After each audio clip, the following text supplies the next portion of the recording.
ബുദ്ധിമതിയായ ഒരു കാക്കയെക്കുറിച്ചുള്ള കഥയാണിത്. അപ്പോൾ നമുക്ക് കഥ കേട്ടാലോ? സൂര്യൻ്റെ ചൂട് കൂടിക്കൂടി വരുന്നു.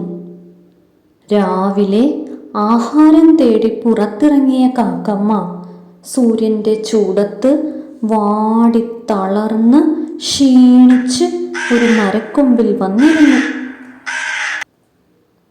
ദാഹിച്ചു തളർന്ന കാക്കമ്മ കുറച്ച് വെള്ളത്തിനായി ചുറ്റും നോക്കി. അപ്പോ അങ്ങകലെ ഒരു കുടം കണ്ടു. കാക്കമ്മ കുടത്തിൻ്റെ അടുത്തേക്ക് പറന്നു ചെന്നു. കഷ്ടം തന്നെ. കുടത്തിൽ അങ്ങ് അടിയിൽ കുറച്ച് വെള്ളം കണ്ടു. ബുദ്ധിമതിയായ കാക്കമ്മ അടുത്തു കിടന്ന കൊച്ചു കൊച്ചു കല്ലുകൾ കുടത്തിൽ കൊത്തി ഇട്ടു. കല്ലുകൾ വീണപ്പോൾ വെള്ളം പൊങ്ങി വന്നു. മതിയാവോളം വെള്ളം കുടിച്ച് കാക്കമ്മ സന്തോഷത്തോടെ പറന്നുപോയി.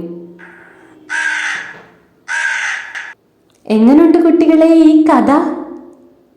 ബുദ്ധിമതിയായ കാക്ക വെള്ളം കുടിച്ച കഥ നിങ്ങൾക്ക് ഇഷ്ടപ്പെട്ടോ?